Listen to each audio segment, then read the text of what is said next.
एक बार भगवान भोलेनाथ पृथ्वी लोक पर भ्रमण के लिए गए तो उन्होंने एक युवा को देखा। वह ईश्वर को दोष देता जा रहा था। वह अपने जीवन से निराश था, दुखी था। तब भगवान शंकर बौद्ध भिक्षु का रूप धारण करके उस युवा को असली दुख के बारे में ज्ञान देते हैं। तो चलिए इस कहानी के माध्यम से समझते हैं कि असली दुख क्या होता है। अगर आप यह कहानी सुन रहे हैं तो पूरा सुनिए। इस कथा को आधा अधूरा छोड़कर जाने की गलती मत करिएगा, क्योंकि इस पवित्र कथा को पूरा सुनने से मनचाहा फल की प्राप्ति होगी। इसलिए इस कथा को पूरा सुने। आप शिव भक्त हैं तो भोलेनाथ का अनादर ना करें। सुख और दुख एक ही सिक्के के दो पहलू हैं। ये बात तो आपने सुनी ही होगी।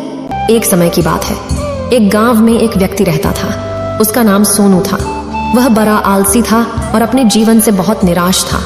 और उसका कारण यह था कि उसने अब तक अपने जीवन में कुछ भी हासिल नहीं किया था। वह कुछ भी नहीं करता था। उसके घर वाले भी इस बात से बहुत परेशान रहते थे। वे चाहते थे कि वे बाहर जाकर कुछ अच्छा काम करें, कोई अच्छी नौकरी कर ले, लेकिन वह उनकी एक नहीं सुनता था। उसके घर वाले दूसरों का उदाहरण देकर उसे ताने मारते थे, उसे तरह तरह की बातें कहते थे, लेकिन उसे कोई फर्क नहीं पड़ता था। जबकि उसके सारे मित्र कामयाब हो चुके थे। कोई अच्छा व्यापार कर रहा था तो कोई अच्छी नौकरी कर रहा था, जिस कारण जब भी वो लोग मिलते तो वे लोग अपनी बढ़ चढ़कर बड़ाई किया करते। लेकिन सोनू कुछ नहीं करता था, जिस कारण जब भी कोई उससे पूछता कि तुम क्या कर रहे हो, तो वह कुछ नहीं कह पाता। उसे यह कहने में बहुत शर्म महसूस होती थी कि वह कुछ नहीं करता। वो हमेशा सबसे केवल एक ही बात कहता था कि मैं कोशिश कर रहा हूं, लेकिन उसकी कोशिशों का कोई भी फल किसी को नजर नहीं आ रहा था। देखते ही देखते अब ऐसा समय आ चुका था कि सोनू सभी से मुंह छिपाता फिरता, ताकि कोई उसे यह न पूछ ले कि तुम क्या करते हो, जिस कारण वो कभी किसी के सामने भी नहीं आता था। धीरे धीरे उसका मन दुखी होने लगा था। वह बहुत निराश रहने लगा था। उसे अब ऐसा प्रतीत होता था मानो वह इस धरती पर बोझ है, जिस कारण वो अपने आप को बहुत अकेला महसूस करता, बहुत तन्हा महसूस करता। एक दिन तो उसके मन में ये भी विचार उत्पन्न होने लगे कि मेरे हाथों में कुछ नहीं है, तो मैं क्या कर सकता हूँ। अकेले बैठकर वह रोता रहा और भगवान को दोष देता रहा। एक दिन छुपता छुपाता वह घर से निकलकर कहीं जा रहा था। तभी उसने रास्ते में देखा कि एक बौद्ध भिक्षु लोगों को प्रवचन दे रहे हैं और प्रवचन में वह दुख की बातें कर रहे हैं। सोनू कुछ देर के लिए अपना मुंह छुपाकर वहीं पर खड़ा हो गया, ताकि उसे कोई देख न ले, और चुपचाप वह उन भिक्षु की बातें सुन रहा था। बौद्ध भिक्षु सभी को प्रवचन में कह रहे थे कि दुख हमारा सबसे बड़ा साथी है। हमें दुख अपने जीवन के बारे में समझाता है और हमें सही जीने का तरीका बताता है। यह हमारे गुरु की तरह है, जिससे हमें सीखना चाहिए। आप चाहें तो अपने जीवन में अपने दुखों को अपना गुरु बना सकते हैं और उससे सीख सकते हैं, या फिर आप चाहें तो अपने दुखों पर बैठकर रो सकते हैं, लेकिन इससे आपको कोई लाभ नहीं मिलेगा, बल्कि आप दिन ब दिन और कमजोर होते जाएंगे, निराश होते जाएंगे। सोनू छुप छुप कर उन बौद्ध भिक्षु की ये सारी बातें सुन रहा था। जैसे ही उपदेश खत्म हुआ, वह उन बौद्ध भिक्षु के पास पहुंचा। उन्हें प्रणाम करके वह कहता है, हे महात्मा, अभी आप कुछ देर पहले दुख को गुरु बता रहे थे। आप कह रहे थे कि दुखों से हमें सीखना चाहिए, हमें उन्हें अपना गुरु बनाना चाहिए। लेकिन मैं भी तो अपने दुखों से परेशान हूँ, अपने जीवन से परेशान हूँ।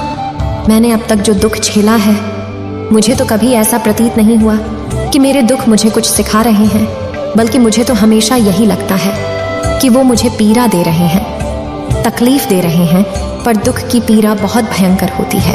ऐसा लगता है अब इसके बाद हमारा जीवन समाप्त हो जाएगा, इसके बाद हमें कुछ नहीं मिलने वाला, और यहाँ तक कि हमें मृत्यु भी उसके सामने कम लगती है। जब लोग ताने मारते हैं, जब लोग ये कहते हैं कि तुम क्या कर रहे हो, तो मन को बहुत ठेस पहुंचती है, और मैं उनसे कुछ नहीं कह पाता।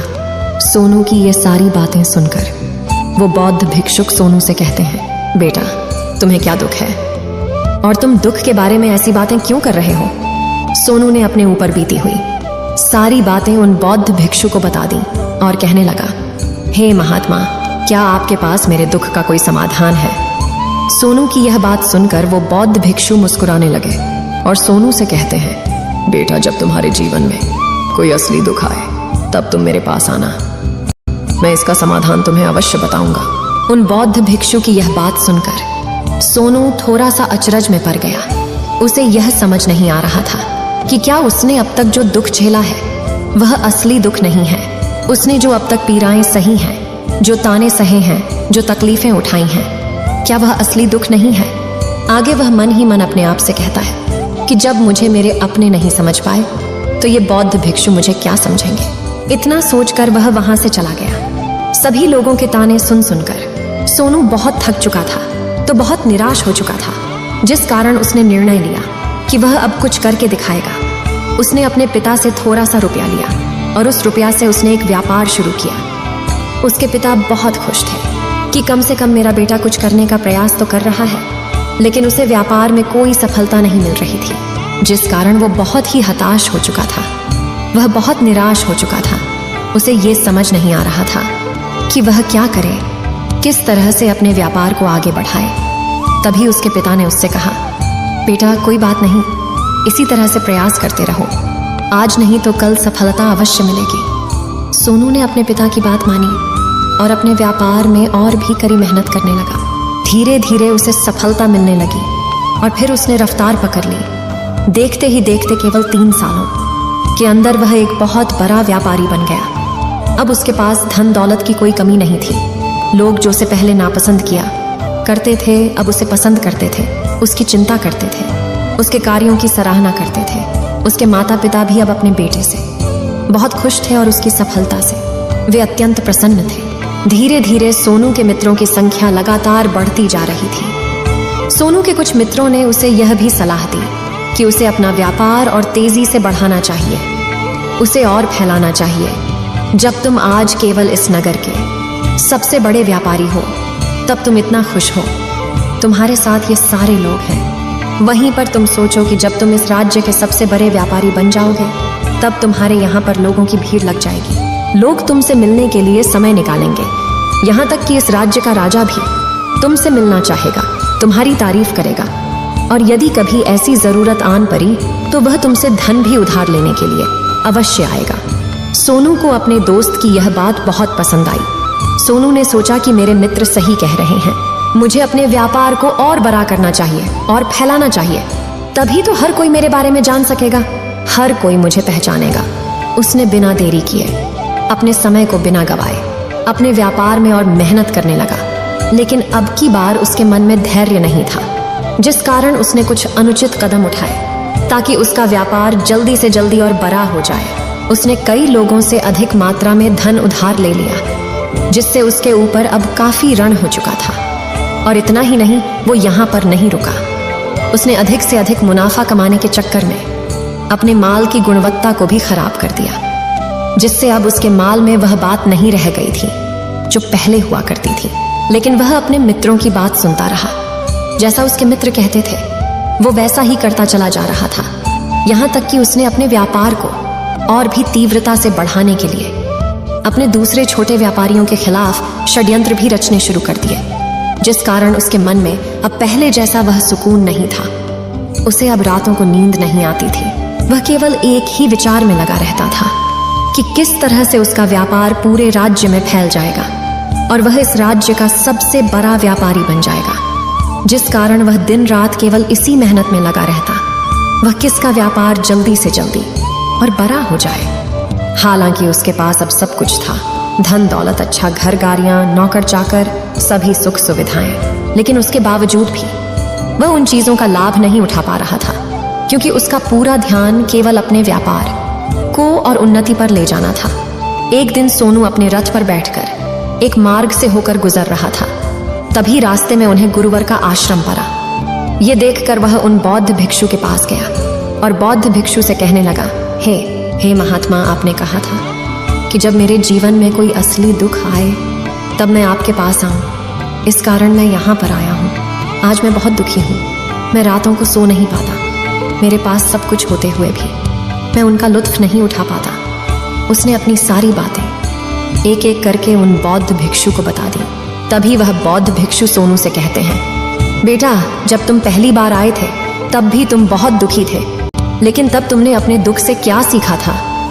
इसके जवाब में सोनू उन बौद्ध भिक्षु से कहता है, हे महात्मा, जब मैं अपने जीवन में कुछ नहीं कर पा रहा था, तब मैंने अपने दुखों से यह सीखा था कि केवल सोचने मात्र से कुछ नहीं होगा। उसके लिए हमें कुछ करना भी पड़ेगा, और केवल कोई कर्म करना ही हमें सफल नहीं बनाता, बल्कि उस कर्म को उसके अंजाम तक पहुंचाना हमें सफल बनाता है। फिर चाहे रास्ता कैसा भी हो, फिर चाहे परिस्थितियां कैसी भी क्यों ना हो, फिर चाहे कितनी ही बाधाएं आपके रास्ते में क्यों ना आ जाएं, चाहे ऐसा क्यों ना लगने लगे कि अब आपके जीवन में कुछ नहीं बचा और आप कुछ नहीं कर सकते, तब भी हौसला बनाए रखो, उम्मीद न छोड़े और अपने कार्य पर डटे रहो, यह सोचकर कि जब तक मैं अपने कार्य को सफल नहीं कर लेता, जब तक मैं अपने लक्ष्य तक नहीं पहुंच जाता, तब तक मैं इस कार्य को करता रहूंगा।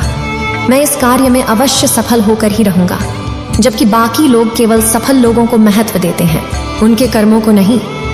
सोनू की ये सारी बातें सुनकर वह बौद्ध भिक्षु मुस्कुराने लगे और इस सोनू से कहते हैं, बेटा, जब तुम्हारे जीवन में असली दुख आए तब तुम मेरे पास आना, मैं तुम्हारी समस्या का समाधान अवश्य करूंगा। इतना कहकर वह बौद्ध भिक्षु वहां से उठकर चले गए। सोनू एक बार फिर से उनकी ये बातें सुनकर आश्चर्यचकित रह गया। उसे अब यह समझ नहीं आ रहा था कि क्या उसने जो दुख देखा है, उससे जो तकलीफें अब तक सही हैं, क्या वह असली दुख नहीं है। उसके मन में अब एक सवाल उत्पन्न होने लगा कि असली दुख क्या है और इसकी पहचान क्या है, और मुझे कैसे पता चलेगा कि इस समय में असली दुख मैं हूं। लेकिन उसने कुछ नहीं कहा। वह यह सब सोच ही रहा था कि तभी वह बौद्ध भिक्षु सोनू के पास एक बड़ा सा घड़ा लेकर पहुंच जाते हैं। उस घड़े के अंदर सोने के सिक्के थे। उस घड़े को देते हुए वह बौद्ध भिक्षु सोनू से कहते हैं, बेटा, तुम इसे उस पैर के नीचे दबा दो, क्योंकि ये मेरे किसी काम का नहीं है। जब मुझे इसकी जरूरत पड़ेगी तब मैं वहां से खोद कर इसे निकालूंगा, लेकिन अभी के लिए इसे वहां पर मिट्टी के नीचे दबा दो।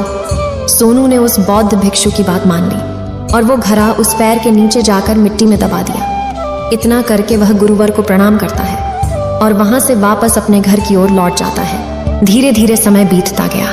समय के साथ साथ सोनू व्यापार में और भी ज्यादा उन्नति कर चुका था, लेकिन माल की गुणवत्ता अच्छी न होने के कारण अब उसके व्यापार में घाटा होने लगा। और धीरे धीरे ऐसा समय आया कि उसका व्यापार पूरी तरह से चौपट हो गया। अब उसके पास कुछ नहीं बचा था, बल्कि उसने जो कर्जे लिए थे वो कर्जे भी अब उसे चुकाने थे। लेकिन वह तो यह सोचकर निश्चिंत था कि उसने जो कुछ भी कर्जे लिए हैं वो कर्जे उसने अपने मित्रों से लिए हैं, जिस कारण वह उन्हें लौटाने में थोड़ी देर अवश्य कर सकता है।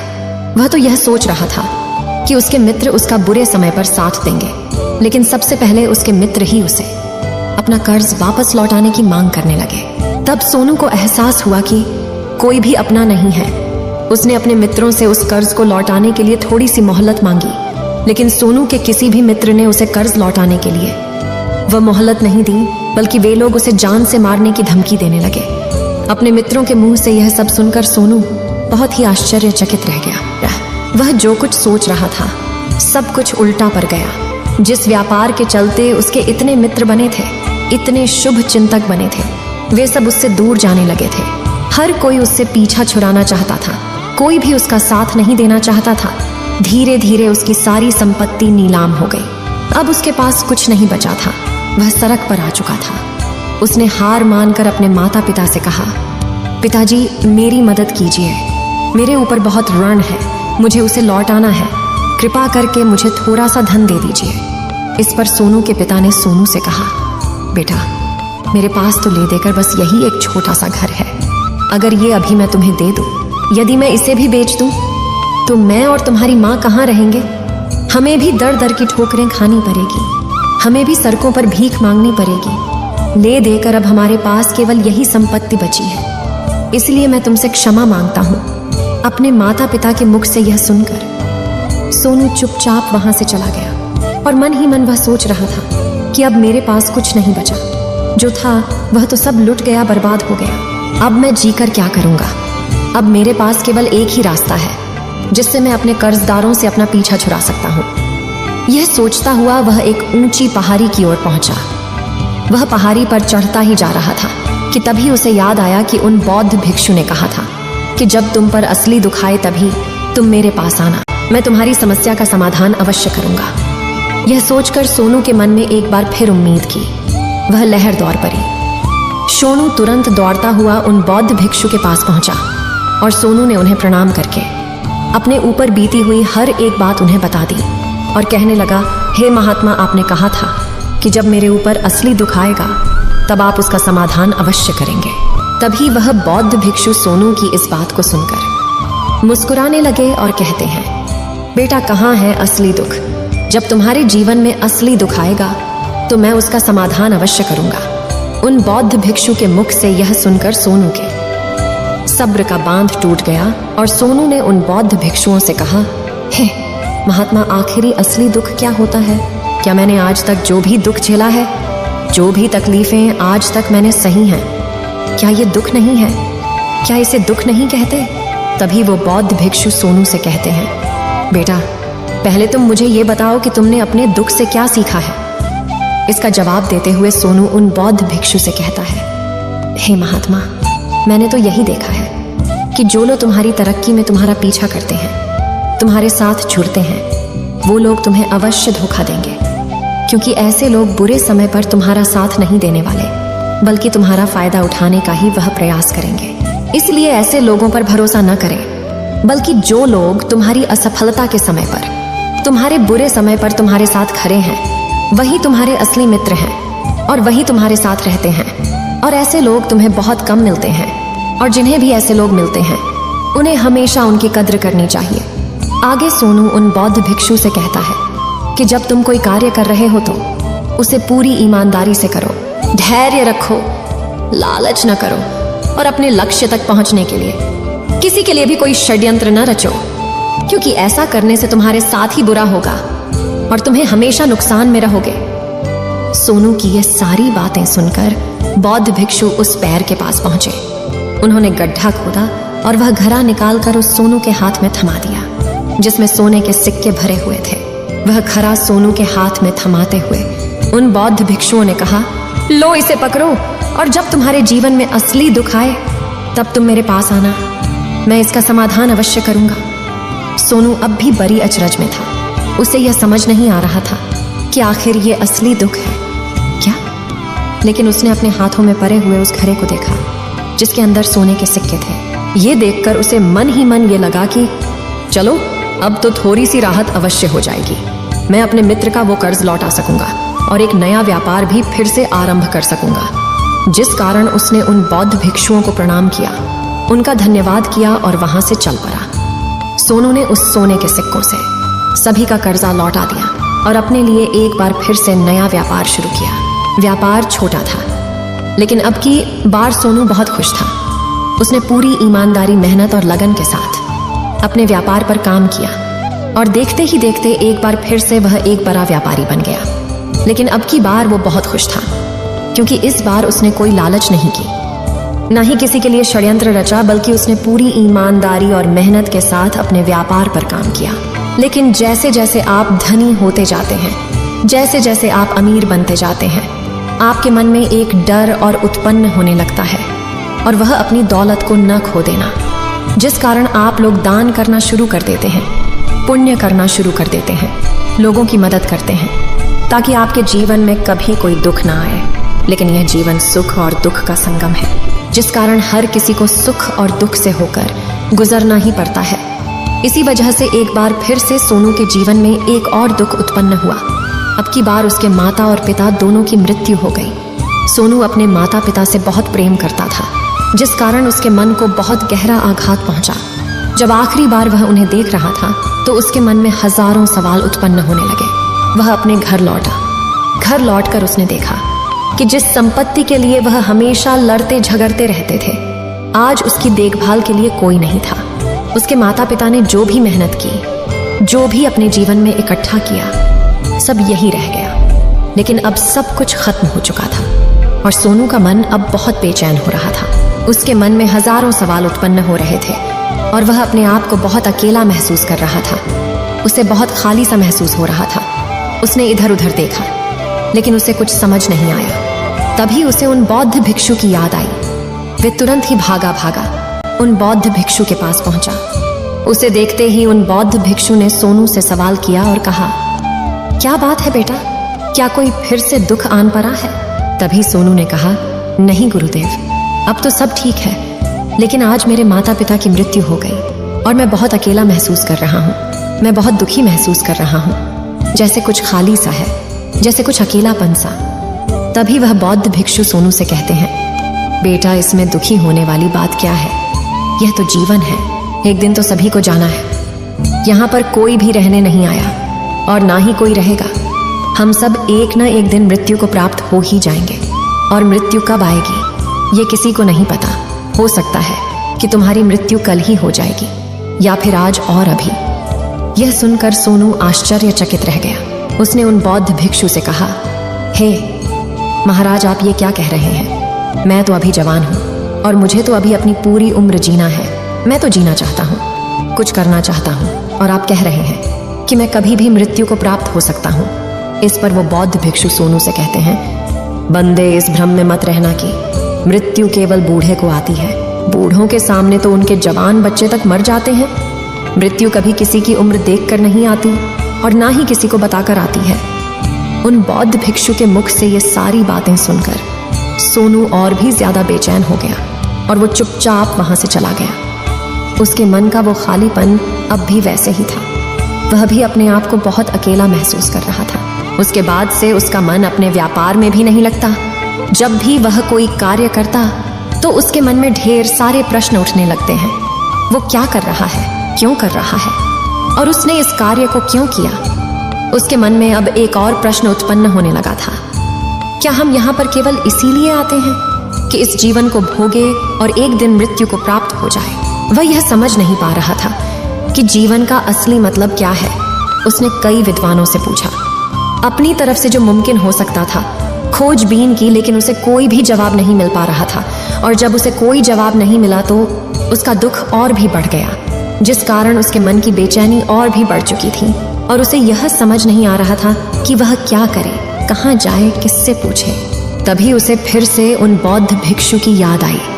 वे एक बार फिर से उन बौद्ध भिक्षु के पास पहुंचा और उसने अपने मन की सारी बातें उन गुरुवर को बता दी।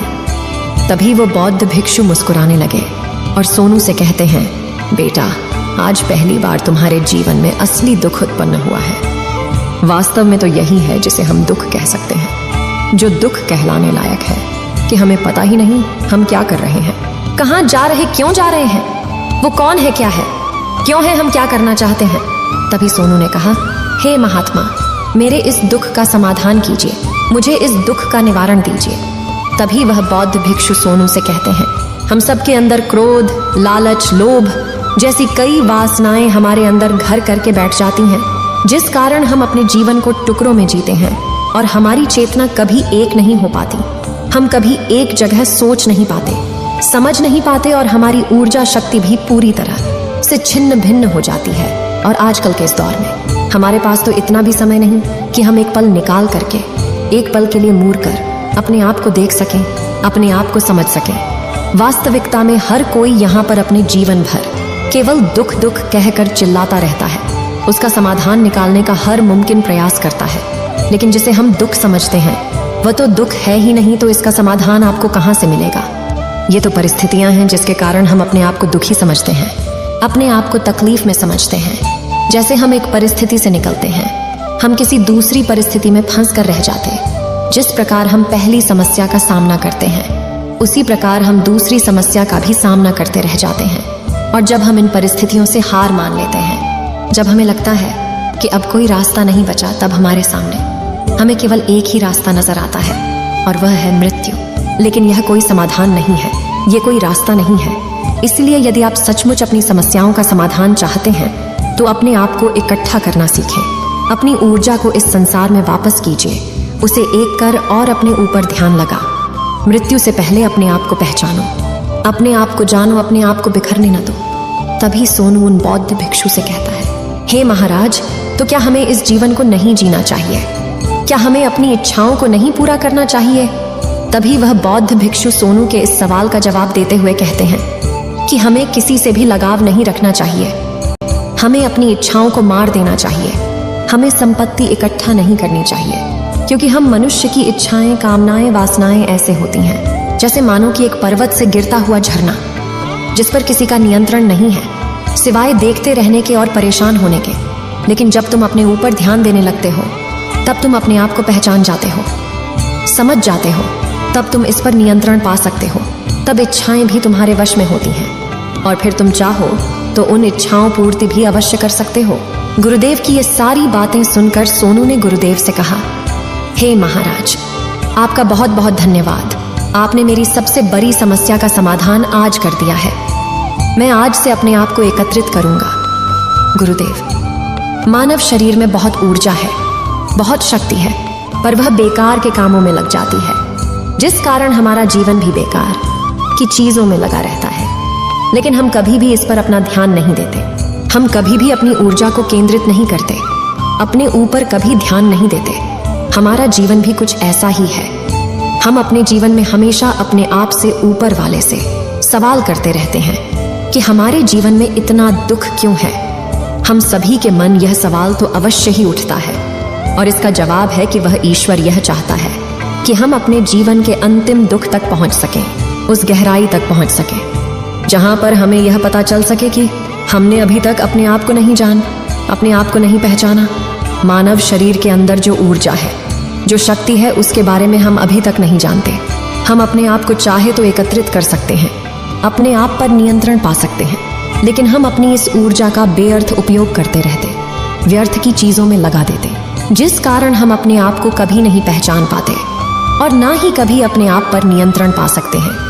लेकिन यदि आप अपने आप को जानना चाहते हैं, अपने आप को पहचानना चाहते हैं, तो पहले आपको खुद को एकत्रित करना होगा, अर्थात ध्यान लगाना होगा। ध्यान से ही आप अपने दुखों की उन समस्याओं का समाधान निकाल सकते हैं और तभी आप अपने आप को पहचान सकते हैं, जान सकते हैं और अपने जीवन के हर दुखों का समाधान भी कर सकते हैं। इस वीडियो को बोलते समय कोई त्रुटि हो तो मैं क्षमा चाहती हूँ। उम्मीद है आप सभी को ये वीडियो अच्छी लगी होगी। अगर आप शिव के सच्चे भक्त हैं तो चैनल को सब्सक्राइब और वीडियो को लाइक करके कमेंट में हर हर महादेव लिख दीजिए।